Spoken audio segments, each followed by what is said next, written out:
Ellen spent years convincing the world she was the definition of kindness, but Ricky Gervais paints a completely different picture. According to him, Ellen wasn't simply hiding a darker side behind closed doors. He even suggested she may have had ties to Ghislaine Maxwell, the woman widely known as Jeffrey Epstein's closest associate. While Ricky first hinted at this years ago, new details have given many people even more reason to question whether Ellen was connected to Ghislaine Maxwell, who was long believed to have deep links within American media, especially the entertainment industry.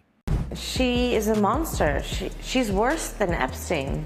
She did things even worse than Epstein did. She was vicious, she was evil, and she was a woman. Her lawyers have said Ghislaine Maxwell is not a Jeffrey Epstein, that she has been a victim of media spin.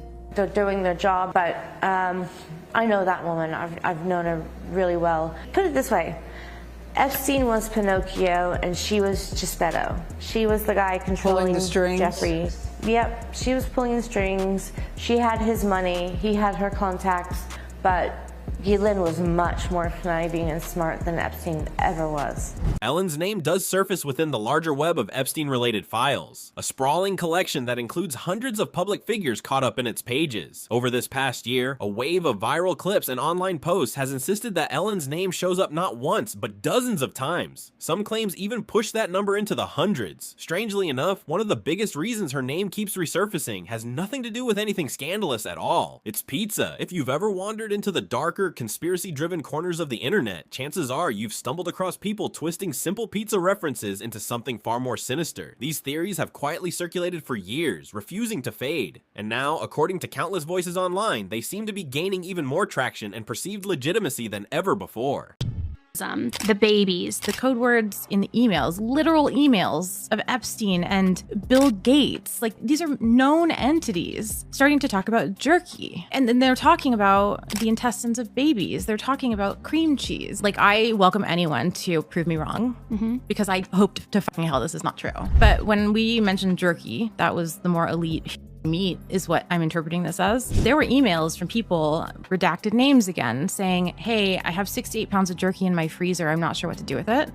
There were emails of, I need more jerky. I'm going to send it to the lab. When he knew they were coming after him, they knew they were going to come arrest him. He ordered 330 gallons of sulfuric acid, which is what? Which is how you would dispose of babies. And there are mentions, and now Congress is actually speaking about it. They did this week, spoke about Zora Ranch and how there's so many mentions of bury them in Zora Ranch, leave them in Zora Ranch. Now that's 7,000 acres of land that Jeffrey Epstein owns in New Mexico. And it's actively working right now. And then just to add to that, the chef that was making the jerky, that was sending recipes, that was on the island, was Francis Derby. Who's that? Francis Derby owns the restaurant Cannibal. What? Yes. Wait, there's a restaurant called Cannibal? Cannibal and Cooking. Is it actual?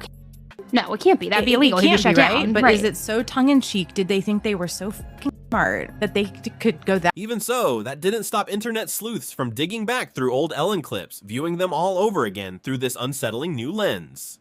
Adding fuel to the fire, one young guest who once appeared on her show came forward with a claim that seemed to defy all logic. According to him, he witnessed Ellen devour an entire rotisserie chicken in a single, almost impossible gulp. A moment so bizarre it stuck with him long after the cameras stopped rolling. We've been hearing a lot of scary about Ellen DeGeneres since the pandemic hit.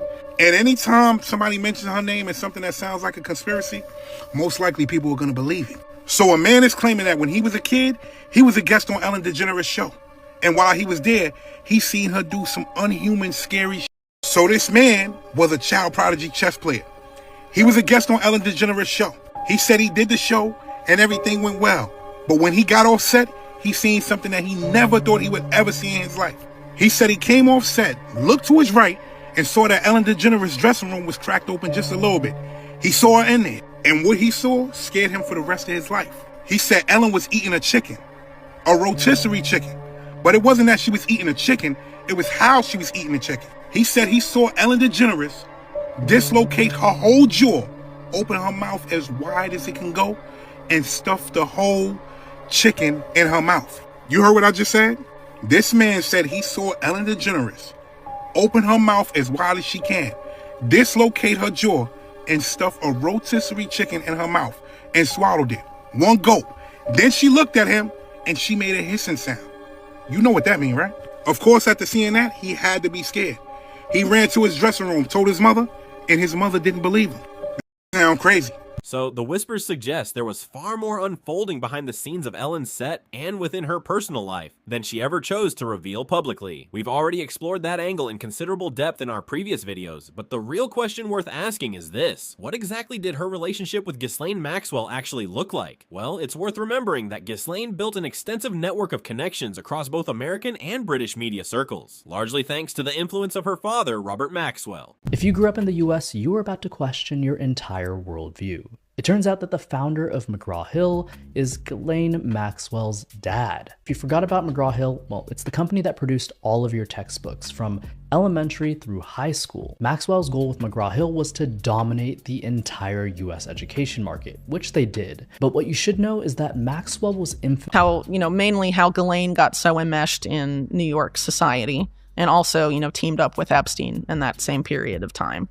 So, all of this matters, and these connections are significant because this baton passing shows that this is a generational thing. And in the case of Maxwell, Robert Maxwell's children, at least It's hardly surprising then that this web of connections placed Ghislaine in close orbit with some of the most influential and powerful figures the world has ever seen. While there's no direct proof that Ellen and Ghislaine ever worked together in any formal sense, it's clear the two moved within strikingly similar circles. Ghislaine, for instance, maintained an especially tight bond with figures like Weinstein and Epstein, while Ellen herself kept close ties to names such as Weinstein, Diddy, and Bush. The overlap between these worlds is undeniable. What makes all of this so compelling, though, are the eerie parallels in how both Ellen and Epstein seem to operate, almost as though they were quietly following the exact same blueprint. A playbook, it seems, cut from the very same cloth. Take Anne Hetchett as an example, Ellen's former girlfriend, who years ago began taking the first steps toward exposing her publicly.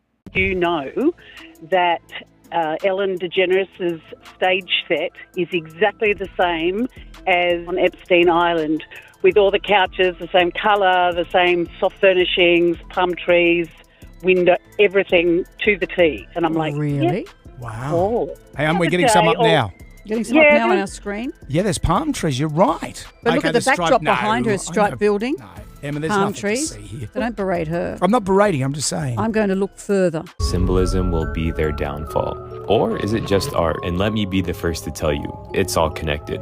I mean, if you know, you know. But first, let's go back to that video of Ellen DeGeneres. And so, the story bends back to where it began, closing the loop in front of our eyes. We already know Ricky was speaking directly about people seated in that very room the moment he said Epstein counted them among his friends. And Ellen notably wore a smile that felt just a little too rehearsed, a little too forced, right as those words landed. So the question lingers, will more of this truth surface in the days ahead? Stay right here, because this story is far from finished.